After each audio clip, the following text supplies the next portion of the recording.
And it looked like the Indiana Fever front office is caught red-handed, lying to reporters. The Caitlin Clark injury situation is officially a mess because not only is there not more clarity, there's more confusion about what her timeline could be. So, it looks like Stephanie White just tried the worst magic trick ever in the WNBA. She tried to lie to us about Caitlin Clark's injury right there in plain sight. And honestly, the internet already has all the proof against her. Seriously, did she think we wouldn't notice? It makes you wonder, who do you trust less right now? The Fever reporters or their front office? Alright, let's really get into this whole mess because the more you dig, the more it stinks. You know, Stephanie White, the head coach for the Indiana Fever, she probably thought she could just go on TV, say a few things about Caitlin's injury, and we'd all just buy it.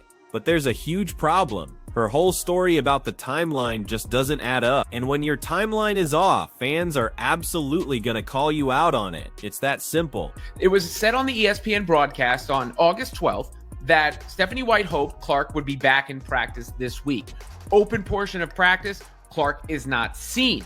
And Stephanie White afterwards said it's status quo until Clark is back at practice. Well, what changed? Right? I know there's never been a direct timeline, but all the signs seem to point in the direction of Clark returning soon. Even Natasha Howard saying, "See you soon, CC." Now it's like, wait and see.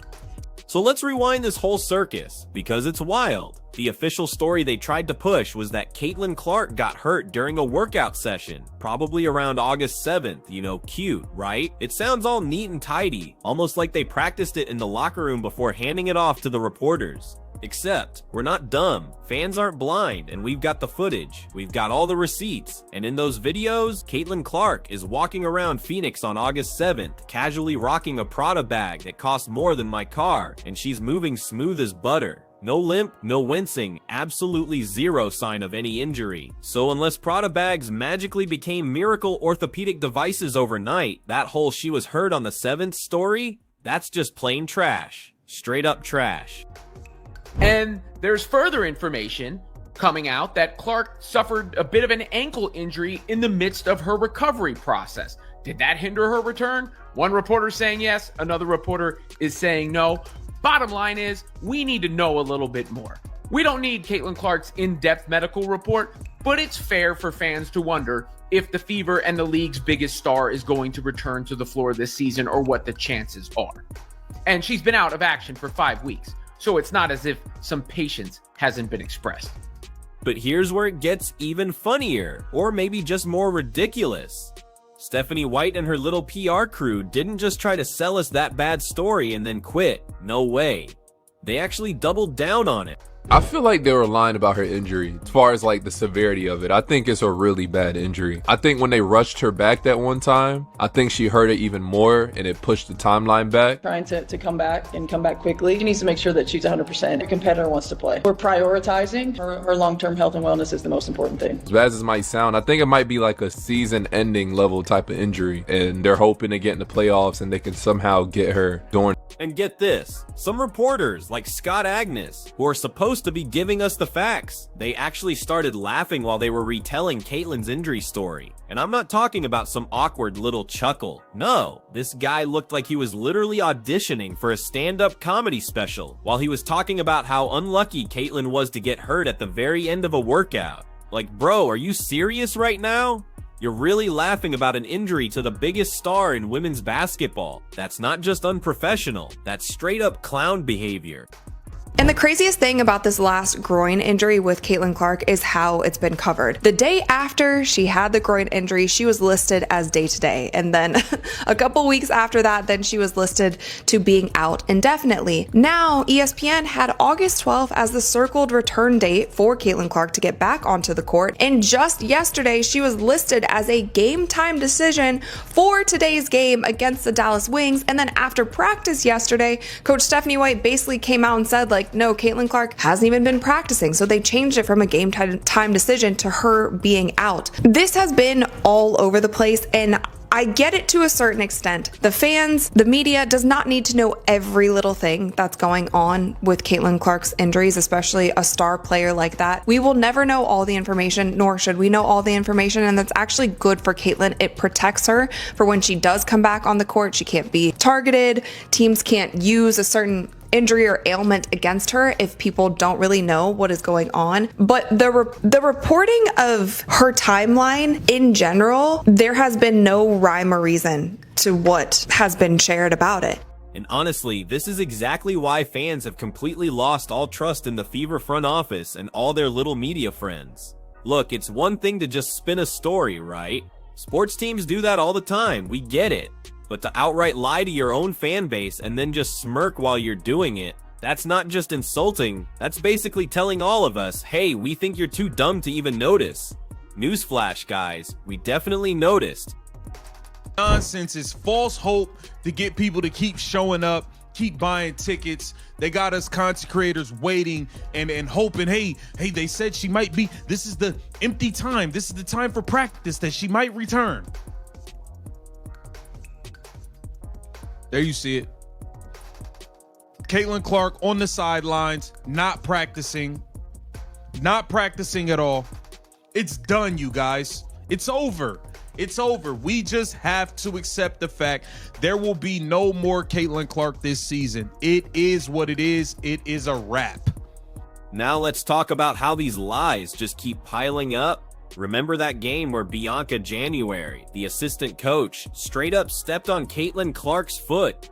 Yeah, that wasn't just some random accident. It looked sloppy, reckless, and now that whole incident is completely buried under this fake timeline. Stephanie White and her crew are pushing. They want you to believe Caitlin just took a bad step in practice. But wait, actual game footage tells a totally different story. So which is it? Did she get hurt in practice? Or did your coaching staff injure the star player during a game? You can't have it both ways, right?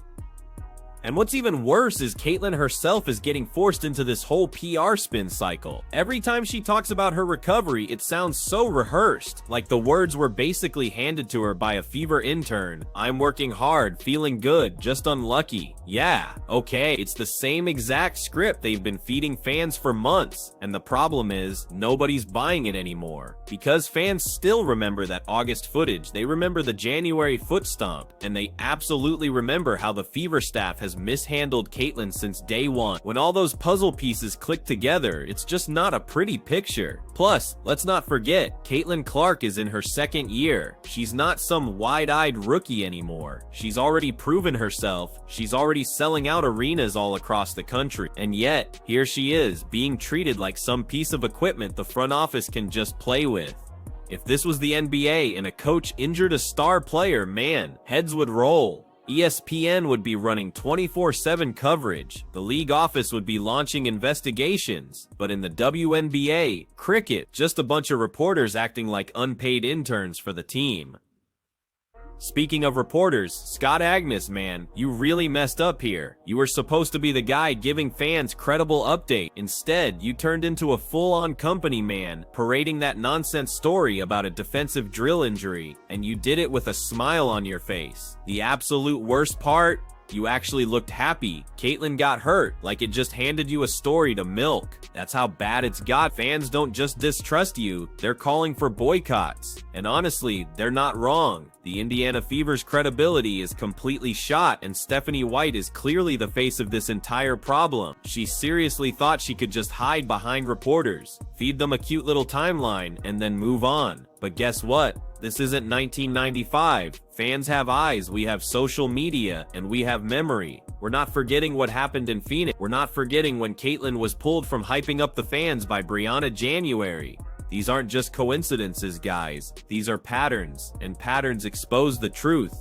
This organization is completely mismanaging Caitlin Clark. And here's what makes it even crazier. People are actually starting to believe that the Fever might want Caitlin to be toned down.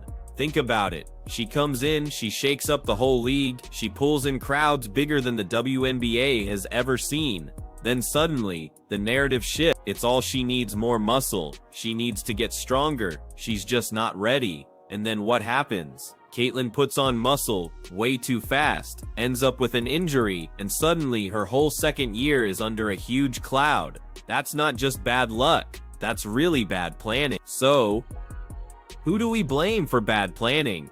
The coaching staff. Stephanie White's staff. Fans are even saying Caitlyn should just go back to Iowa doctors for real evaluations because nobody trusts the Fever medical staff anymore. And honestly, who can blame them? If the front office is lying about when she got hurt, what else are they lying about? Are they hiding how serious the injury is? Are they rushing her back too soon? These are real questions that fans are asking. And notice, nobody from the Fever has given us straight answers. And here's the kicker. When the truth finally comes out, Stephanie White and her media buddies, they are going to look like absolute fools, because once fans connect all the dots, the Phoenix footage, that Prada bag walk, the January stomp, the laughing reporters, this whole narrative completely collapses, and White will only have herself to blame. So, let's pick up right where we left off, because this story just keeps getting better in the worst way possible. Stephanie White genuinely thought she could step up to the mic, flash a smile for the cameras, and sell us this whole workout injury fairy tale. Except the more she talks, the more holes just keep appearing in her story. And the wild part, instead of fixing the lie, she just keeps digging the hole deeper. Like, Stephanie, you're not helping Caitlyn. You're not helping the team. You're basically torching your own credibility in real time. Now let's talk about how the fan base actually feels about all of this. Because trust me, Fever fans are totally fed up.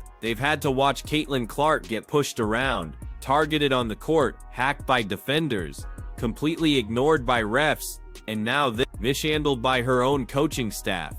Imagine being the most hyped women's basketball player in decades, selling out every single arena, breaking viewership records, and your reward is being lied about when you get hurt. That's not how you build a superstar. That's how you absolutely ruin one. And make no mistake, the Fever front office is seriously playing with fire here. Caitlyn isn't just another player, she's literally the engine of the WNBA right now. She's the entire reason why people who've never watched the game before are suddenly buying tickets, streaming games, and talking about women's basketball at dinner. You take Caitlyn out of the equation, and the league feels it immediately. Attendance drops, TV ratings tank, and all that new money that was flowing into the WNBA, it slows down to a trickle. So when Stephanie White lies about Caitlyn's injury, it's not just bad PR, it's an attack on the league's golden goose. Now let's dig into this whole muscle narrative, because that's another part of this disaster that nobody is talking about properly. From the second Caitlyn walked into Indiana,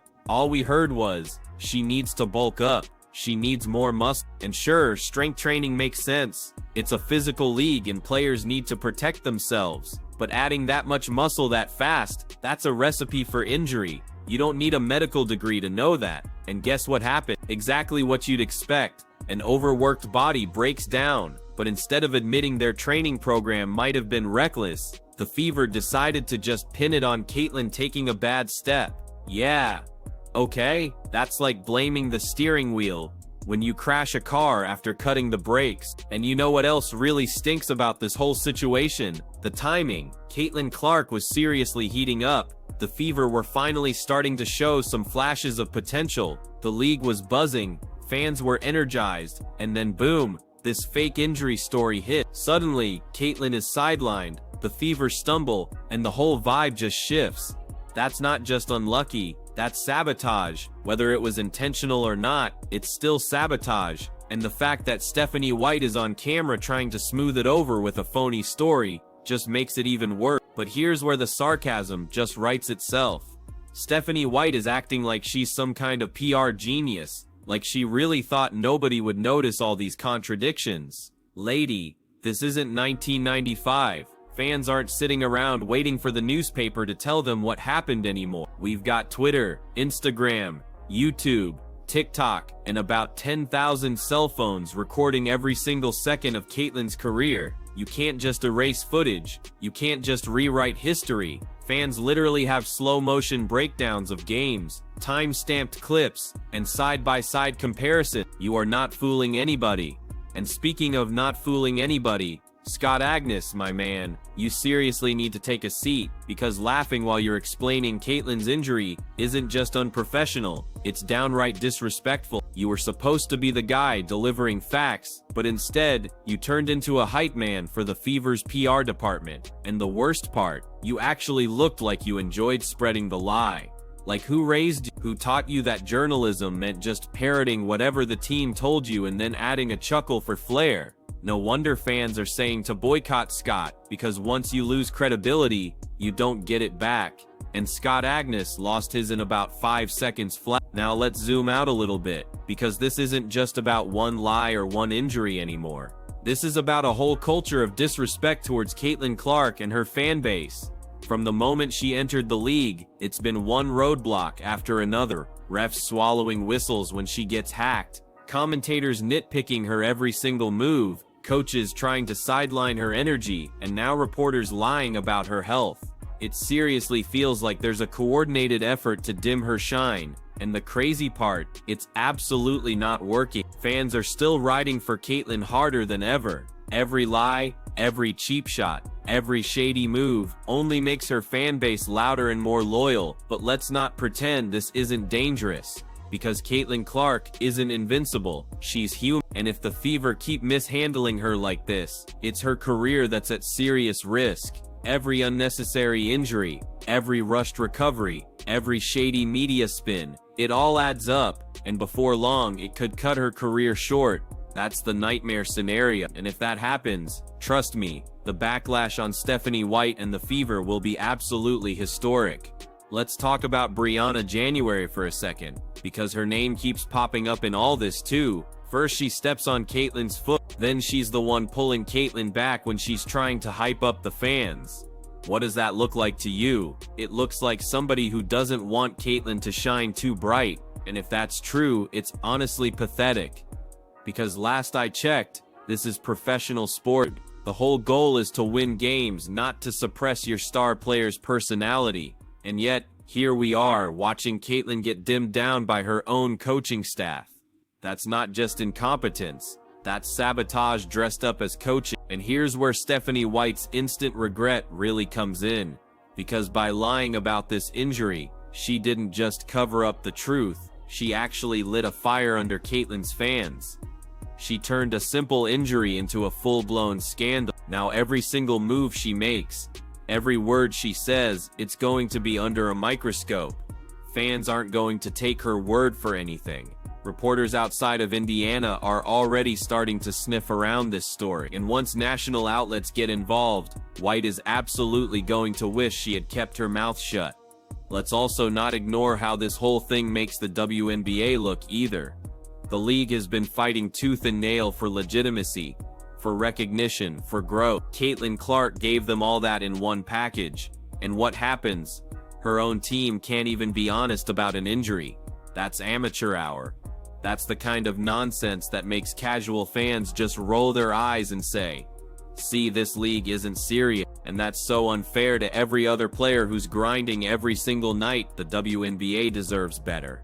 Caitlin Clark deserves better.